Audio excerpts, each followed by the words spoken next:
আসসালামু আলাইকুম। সবাই কেমন আছেন? আশা করি আল্লাহর রহমতে সবাই ভালো আছেন। আমরাও ভালো আছি।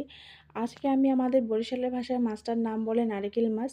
এটাকে আমি ঝুরাও করব। তো ভাবলাম আপনাদের সাথে শেয়ার করি। অনেকের কাছে এটা নতুনত্ব লাগবে সেজন্য শেয়ার করলাম।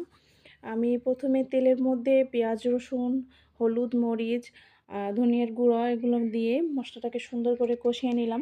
পরে এর ভিতরে মাছটাকে দিয়ে দিলাম। মাছটা আমি আগে থেকেই মাছটা পরিষ্কার করে নিয়েছি। পরিষ্কার করে নেওয়ার পর মাছটার ভিতর থেকে কাঁটা বেছে চামড়া ফেলে দিয়েছি। শুধু মাছটুকুই নিয়েছি।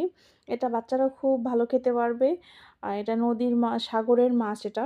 খুবই সুস্বাদু খেতে। রান্না করলে গন্ধ আসে ইলিশের মতো। আপনাদের এলাকায় হয়তো অন্যান্য নামে চিনতে পারেন। কিন্তু আমাদের এখানে এটাকে নারিকেলি মাছ বলে। মাছটাকে অল্প তেলে আস্তে, আস্তে করে ভাজতে হবে।